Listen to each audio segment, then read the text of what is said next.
Hi, welcome to the first of the HelloFresh Cook With Me.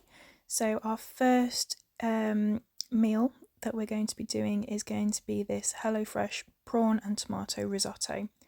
So that is the menu card, and at the side there you can see that it has got the ingredients and that's the recipes. I'll be going through each of these steps step by step as we go through the video. So thanks for watching. So here I have got all of my equipment and my ingredients set up. I'm just checking the menu for the first step. So the first thing that we have to do here is to trim and discard the root of the dark green leafy part from the leek, half lengthways, then thinly sliced widthways. So here I am trying to find the right knife because the right knife is really important. So that is me just moving the pan out of the way so that you can see what I'm doing. So that's the ends coming off there, and I'm just going to peel the outside layer of the leek off there. Leeks are such a great vegetable.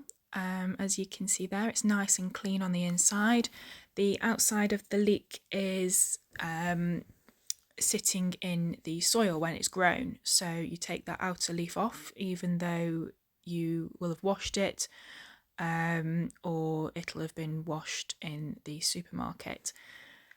Sorry, before it reaches the supermarket, because they don't wash things in the supermarket. So here I have halved it down the middle, and then I am going to cut each half into slices, and a lot of the slices do slide apart and do so that they're like single pieces, and this is a great way to get vegetables in. So I'm just getting that chopped up nicely. My knife skills aren't amazing, even though I've been cooking with HelloFresh for quite a while. This video is not sponsored. None of my HelloFresh videos are sponsored. I just thought it would be nice for you to come along and see how it is that I cook my HelloFresh meals. I'm constantly checking out the window because my partner is due to come home anytime soon, and I'm sure he's not that interested in being in the videos. So here I am peeling my garlic. So the recipe states to peel and grate the garlic or use a garlic press. I always use a garlic press. I just find it so much easier, and I don't waste one bit of the garlic. So the garlic that is still in the garlic press after you've pressed the garlic and got all your nice juicy garlic out the holes, I will also put that bit into the recipe as well. The recipe does call for 2 garlic cloves. However, I am rather, how do I explain it? I am rather naughty when it comes to garlic. I will put double the amount of garlic in. I think it gives so much lovely flavour, and it's always worth just putting a little bit of extra garlic in.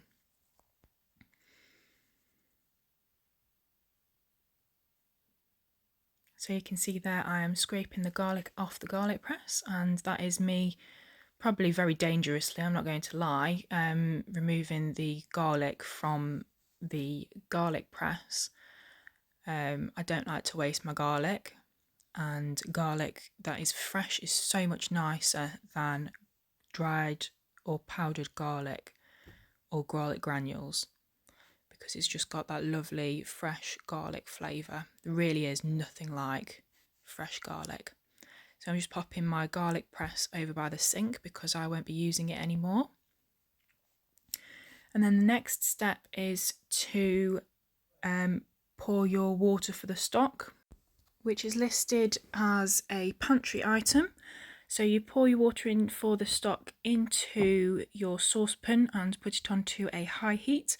You then add the vegetable stock paste, which I'm showing you here. 20 grams is called for in the recipe. You add both of those into your water, which is now on to boil. And the recipe states that you add your vegetable stock paste, stir to combine, bring to the boil, then reduce the heat to the lowest setting. This is your vegetable stock. So I do let it go for quite a while. I like to make sure that everything is ready and raring to go. So I had put the water into the saucepan before I'd started recording, and I'd also gotten the ingredients out ready. So over there on the other side of the kitchen, I've got a little bag that I can't remember what I had in there now. I don't know what I had in there. So I'd either got a little bag or I'd got a little pile of my bits of rubbish. So my ends from the leek, my garlic peelings, and all my little packets will go there, and I'll scoop them all up at the end and put them in the bin. So now I'm getting my large pan onto heat, my olive oil. Absolutely love olive oil. I've been told that olive oil is the best sort of oil to use, and there we go.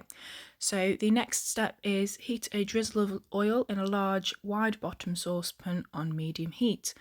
So I let that go for just a couple of minutes so that the oil is nice and hot, as is the pan.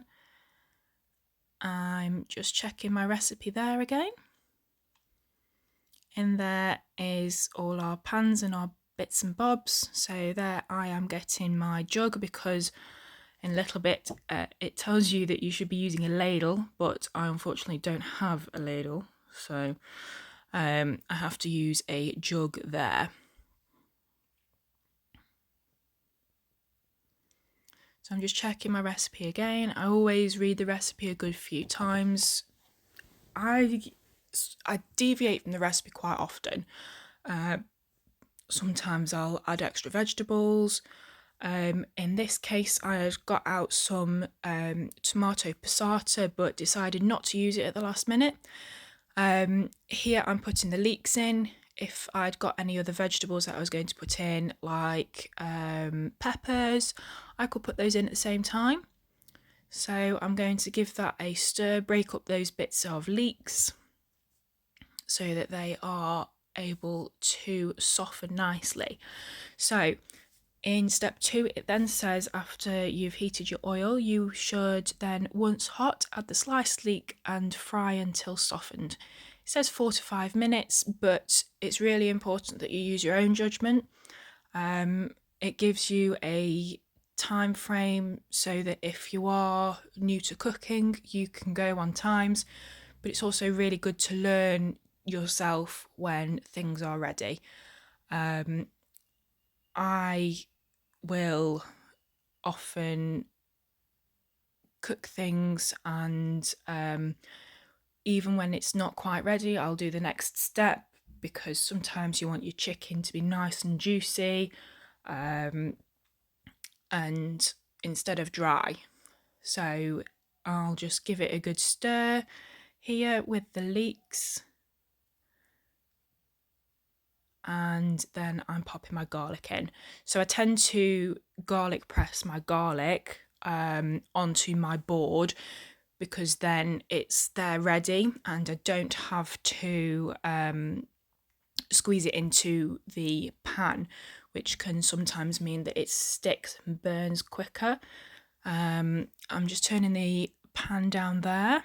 So this next one is the tomato puree. So here in the recipe it says stir in the garlic and tomato puree, and then in brackets add a drizzle more oil if it's a bit dry, and then it says stir and cook for 1 minute.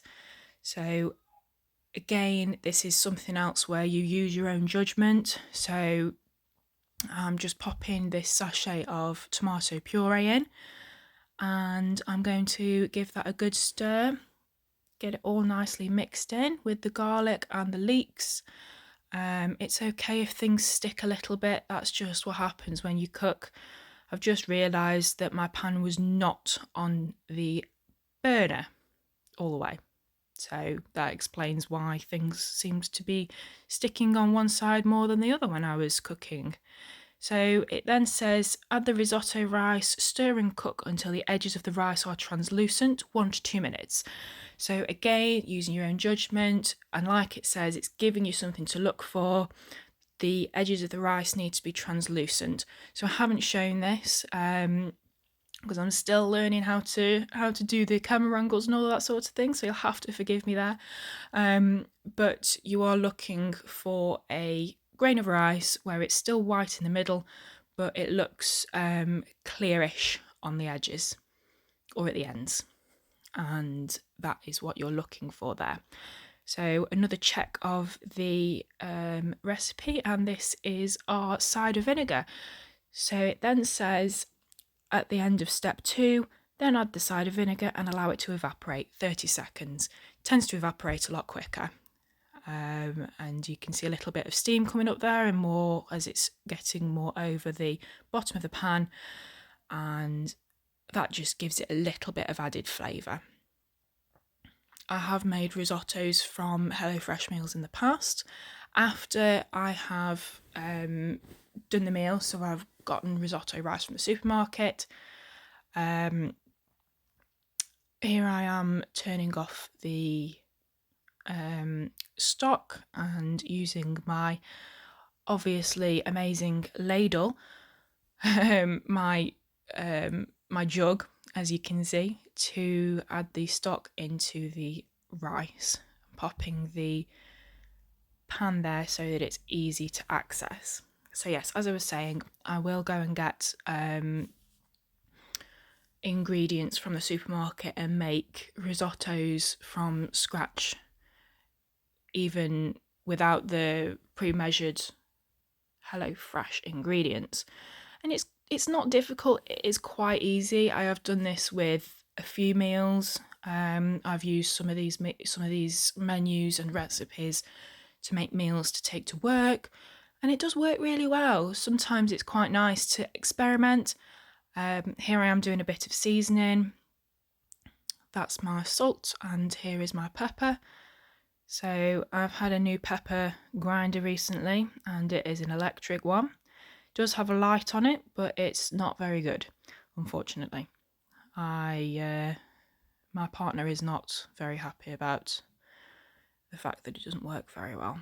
It just doesn't grind the peppercorns small enough.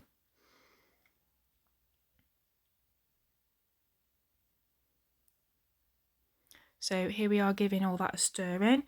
So the next step, which I'm a little behind on reading my menu, but the next step is stir a ladle of stock into the rice pan. When the stock has been absorbed by the rice, stir in another ladle of stock. So sometimes it doesn't really fully absorb the stock, so you do have to put a bit more stock into your pan before it's fully absorbed. But here I am putting some more stock in. Another couple of half jugs. Those jugs measure about 250 to the top line, so I would say that's probably about 150 mils of stock at each pour. Just giving that a good stir, making sure that risotto rice is not sticking, because risotto is notorious for sticking, but that is something that we have to deal with when making risotto. So the next step in step number 3 is keep the pan on medium heat and continue stirring in stock, letting it absorb each time. The cooking time should take 20 to 25 minutes, and your risotto is done when your rice is al dente, cooked through but with a tiny bit of firmness left in the middle. So it's really important to stir your risotto throughout the cooking process. It stops it sticking. Even if you've got a risotto that is going in the oven, it's good to keep checking it every so often, because you just don't want it sticking. There's nothing worse than trying to clean risotto off the bottom of your pan or your cast iron dish or whatever it is that you're using. So that is me deciding that I didn't want to use the tomato passata that I'd got in the fridge from Meatballs a week or so ago. So, just cutting forward there and giving it another stir, making sure it's not sticking. This bit is quite repetitive.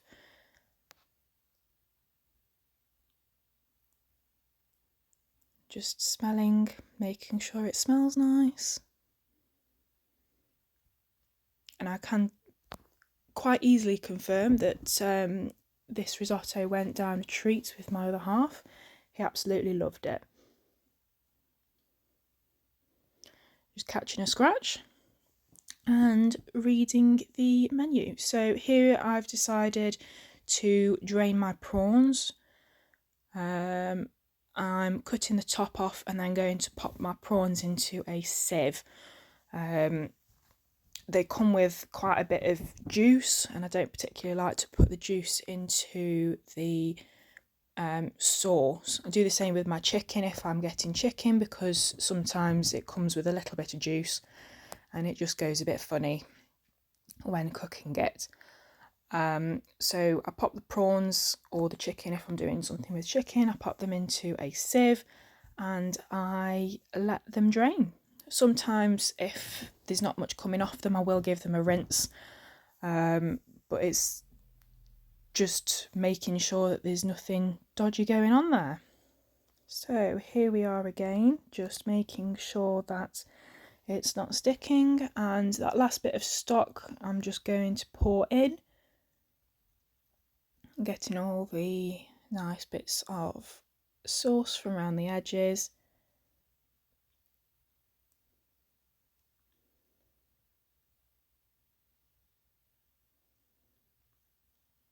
So this here is the chili flakes. Now it does say to pop the chili flakes.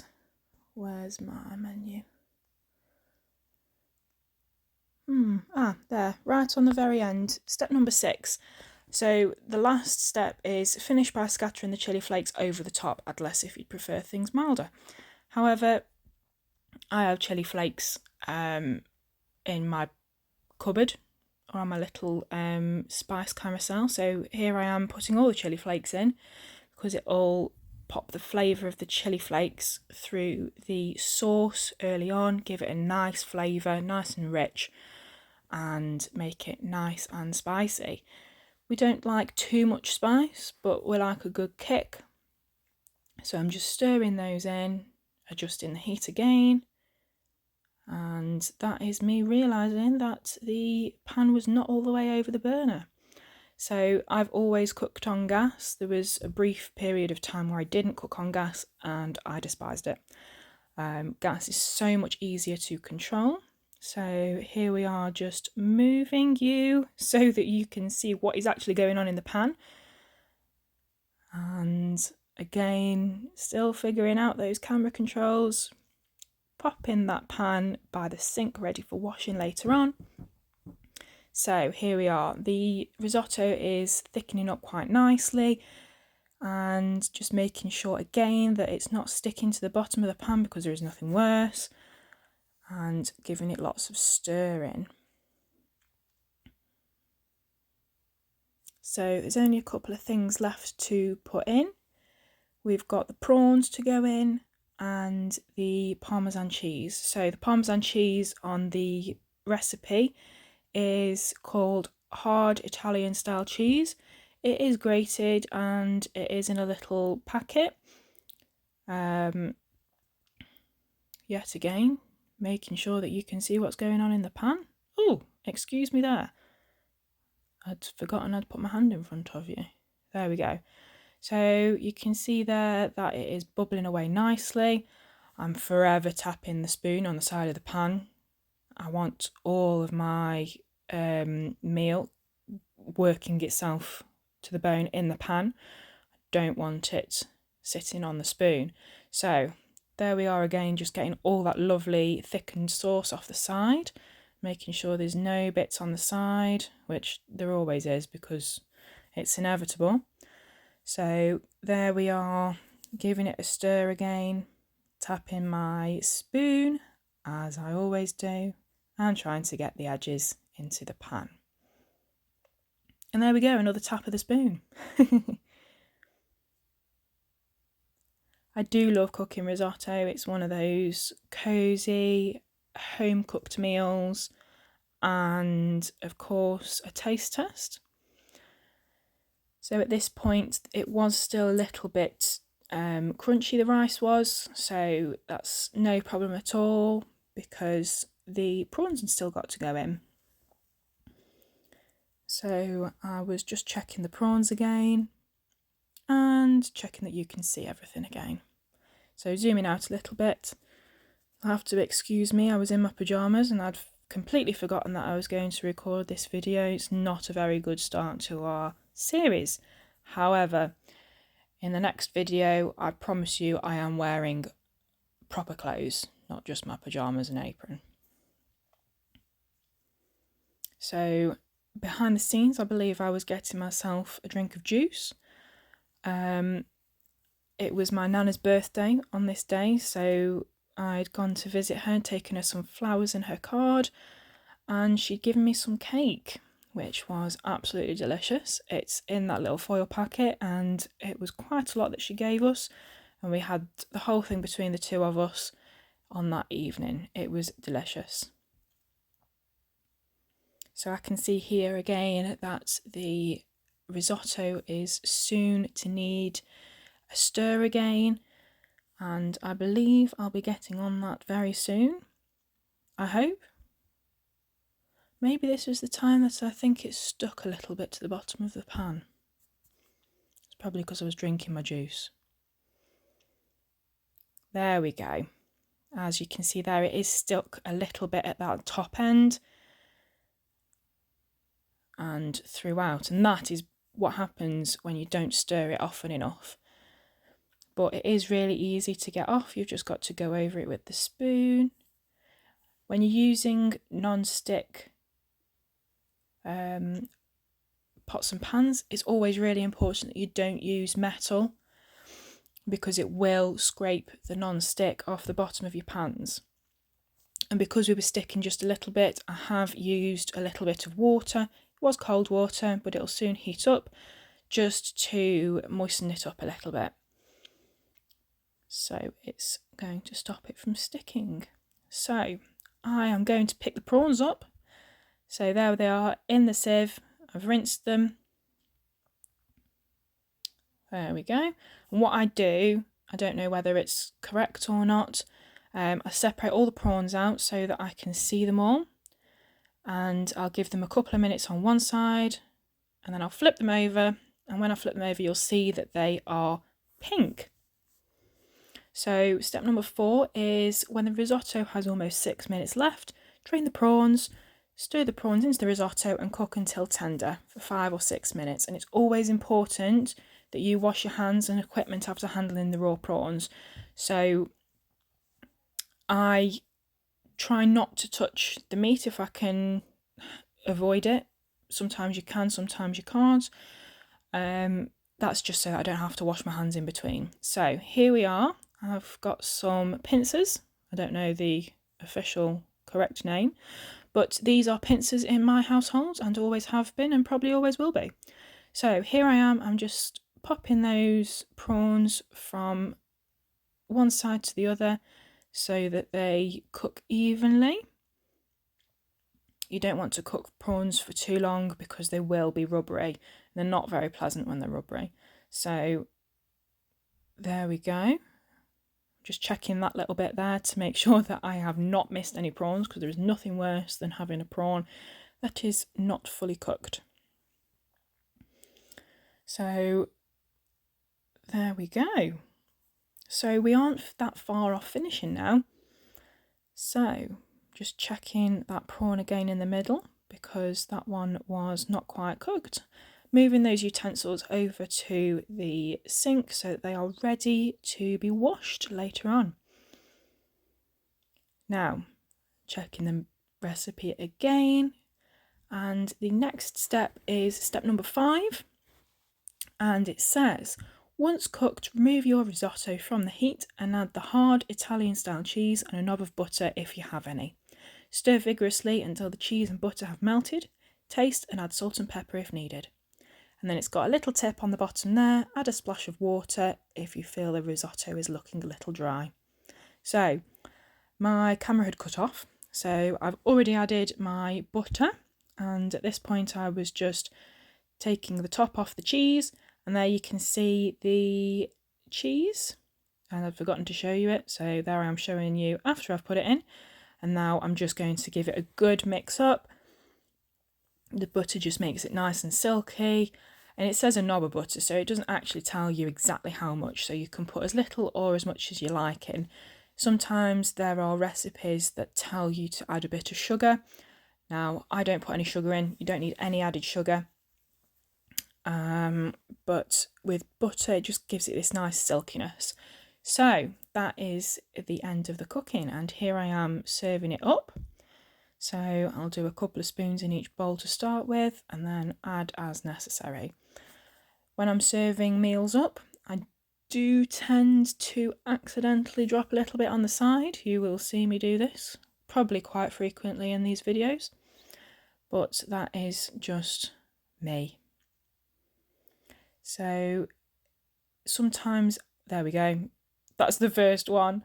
So sometimes I will heat my bowls or my plates up if I'm doing something that requires a bowl or a plate, but risotto is always extremely hot.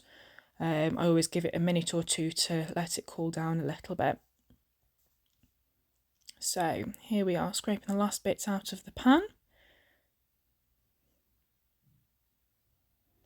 And making sure that the risotto is in the bowl.